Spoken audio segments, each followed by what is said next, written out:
Hello students, আমি Moumita ma'am. আশা করি তোমরা সকলেই খুব ভালো আছো। Welcome back to our channel. আজকে আমি তোমাদের সেকেন্ড সেমিস্টার মেজর ইংলিশের পেপার 7 থেকে পেপার 4 থেকে সেকেন্ড টপিক যেটা হচ্ছে ওল্ড ইংলিশ এলিজিস, এর ওপরেই করাবো ক্লাসটা। ঠিক আছে, তোমাদের এর আগে আমি ওল্ড ইংলিশ হিরোইক পোয়েট্রি পড়িয়েছিলাম। আজকের ক্লাসে পড়াবো হচ্ছে ওল্ড ইংলিশ এলিজিস। এটা ভীষণ ইম্পর্টেন্ট তোমাদের এক্সামের জন্য কিন্তু। ঠিক, তোমরা একটু পুরোটা দেখো, স্কিপ না করে। অনেক ইম্পর্টেন্ট পয়েন্টস কিন্তু এখানে আছে তোমাদের, যেগুলো জানা তোমাদের খুব দরকার। চলো দেরি না করে শুরু করে দিই আজকের ক্লাসটা। দেখো, ওল্ড ইংলিশ এলিজি, এলিজি মানে কি শোক কবিতা বা শোকের কবিতা যেটা বলা হয়। আর melancholic poems from the Anglo Saxon period preserved mainly in the Exeter book 10th century manuscript. তো 10th সেঞ্চুরিতে মানে একটা ম্যানুস্ক্রিপ্ট ছিল যার নাম হচ্ছে এক্সেটার বুক। সেখানে কিন্তু এই অ্যাংলো সেকশন এলিজিও বলে বা ওল্ড ইংলিশ এলিজিও বলে, কেননা এটা অ্যাংলো সেকশন পিরিয়ড থেকে বিলং করতো বলে এটার নাম হচ্ছে অ্যাংলো সেকশন এলিজিও বলা হয়, আবার ওল্ড ইংলিশ এলিজিও বলা হয়। তো এটা মেনলি প্রিজার্ভ ছিল কিসে, সেই 10th সেঞ্চুরির যে ম্যানুস্ক্রিপ্ট যার নাম হচ্ছে এক্সেটার বুক। ঠিক আছে, this elegies reflect themes of loss, exile, fate and the transience of love. তো এগুলো হচ্ছে তোমার মেন থিম, মানে এই ওল্ড ইংলিশ এলিজির যে মেন থিম হচ্ছে এগুলো, যে লস, এক্সাইল, ফেট এটসেট্রা। ঠিক আছে, দে অফেন ব্লেন্ড পার্সোনাল সরো with philosophical reflection rooted in the Christian and Germanic worldview of the time. তো এখানে কোন জিনিসগুলোকে ব্লেন্ড করা হয়েছে, একটা হচ্ছে পার্সোনাল সরো, মানুষের যে পার্সোনাল যে গ্রিভ বা দুঃখ থাকে সেটা, সেই সাথে আমরা কিছু ফিলসফিক্যাল রিফ্লেকশনও কিন্তু এখানে দেখতে পাই, যেটা হচ্ছে মেনলি খ্রিশ্চান এবং জার্মানিক যে আর কি ওয়ার্ল্ড ওয়াইড টাইমে সেই সময়কার একটা সেই সময় থেকে কিন্তু এটা মানে নেওয়া হয়েছে বলতে পারো।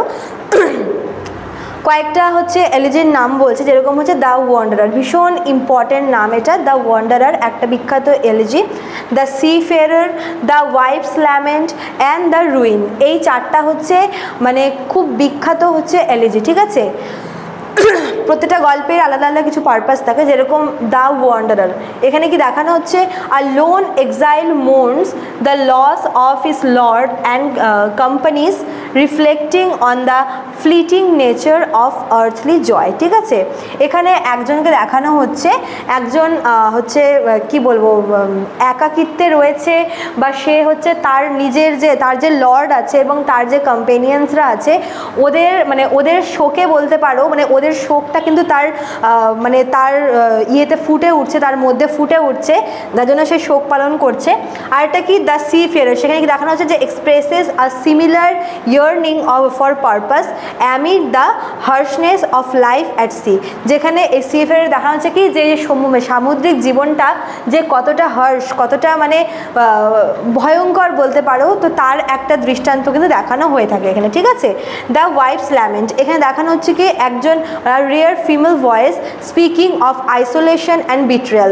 একজন হচ্ছে আর কি স্ত্রী, তার যে ল্যামেন্টেশনটা, তার যে শোকটা, সেটাকে দেখানো হচ্ছে, যেখানে সে তাকে বিট্রে করা হয়েছে এবং সে মানে তার জন্য সে আইসোলেশনে চলে গেছে, মানে তার একাকিত্ব এবং তাকে যে প্রতারণা করা হয়েছে তার একটা ব্যাপার কিন্তু এই ওয়াইফস ল্যামেন্ট এলিজির মধ্যে আমরা দেখতে পাই। ঠিক আছে, দ্য রুইন, দ্য রুইনে কি আছে, the ruin contemplates the decay of a once great city, possibly Roman, but as a metaphor for human impermanence. মানে এই যে দ্য রুইন যে আছে, এখানে একটা প্রাচীন একটা শহর আছে, একটা সিটি, তার যে ধ্বংস, এটা জাস্ট বলা হয়েছে যে রোমান একটা বার্থ যেটা, তো তার একটা যে ধ্বংস বা ডিকে বা অধঃপতন বলতে পারো, তার একটা দৃষ্টান্ত কিন্তু দেখানো হচ্ছে এটার মাধ্যমে। ঠিক আছে, আচ্ছা এ দেখো সবখানে এই যে দ্য ওয়ান্ডারারের দেওয়া আছে এখানে, তারপর হচ্ছে দ্য সি ফেয়ারার, তারপর দ্য ওয়াইফস ল্যামেন্ট, প্রত্যেকটা কিন্তু ভীষণ ইম্পর্টেন্ট এলিজি। ওয়াইফস ল্যামেন্ট তো বললামই এখানে, তারপরে হচ্ছে সি ফেয়ারারটাও বললাম, আর হচ্ছে ওয়ান্ডারার বললাম, যে তার সঙ্গী এবং তার যে লর্ড আছে তাকে হারিয়ে তার দুঃখে সে একাকিত্বে মানে একাকী সে ঘুরে বেড়াচ্ছে, এবং সি ফেয়ারার হচ্ছে সামুদ্রিক জীবন কতটা ভয়ঙ্কর, কতটা বিপর্যয়পূর্ণ সেটা দেখানো হচ্ছে, এবং ওয়াইফস ল্যামেন্টে বলা হচ্ছে যে একজন স্ত্রীকে যেভাবে বিট্রে করা হয়েছে তার একটা সেটা তার ল্যামেন্টেশনের মাধ্যমে কিন্তু দেখানো হচ্ছে, ঠিক আছে। This poems are characterized by a somber tone, use of alliteration and a lack of rhyme. The elegies evoke a deep sense of yearn, যেটাকে fate বলা হয়, and the inevitability of suffering, yet some end with Christian consolation. মানে elegy মানে যেহেতু শোকের কবিতা, এখানে কিন্তু আমরা এই যে ভাগ্য মানে একটা হাহুতাশ বলতে পারো, মানুষের যে স্ট্রাগলটা, যে সাফারিংটা, সেই সমস্ত কিছুকে কিন্তু দেখানো হয়েছে এবং এর এন্ডিংটা কিন্তু খ্রিশ্চান কনসোলেশনের মাধ্যমে কিন্তু শেষ হয়, ঠিক আছে।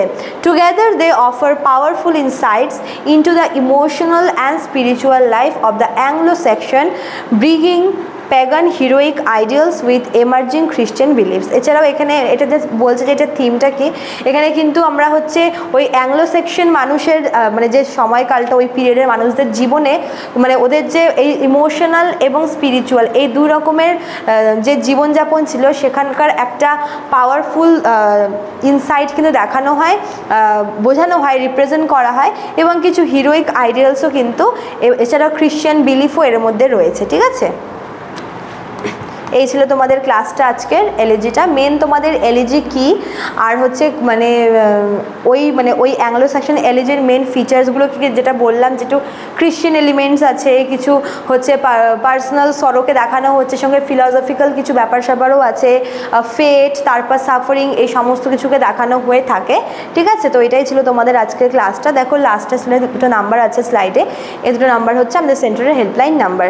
যারা ভাবছো আমাদের কাছে পড়বে তারা কিন্তু এই সেমিস্টারের জন্য তোমাদের পে করতে হবে 999 টাকা। মেজর পেপারের জন্য মেজর পেপার পারচেস করলে তোমরা কিন্তু পুরো বাকি যে পেপারগুলো আছে তোমরা সেগুলো ফ্রি অফ কস্টে পেয়ে যাবে, ঠিক আছে। আর যারা ভাবছো আমাদের কাছে পড়বে তারা এই দুটো নাম্বারের মধ্যে কোনো একটা নাম্বারে আমাদের সঙ্গে যোগাযোগ করে নিতে পারো। চলো আজকে এতটুকুই থাকলেও, দেখা হচ্ছে নেক্সট ক্লাসে। Thank you.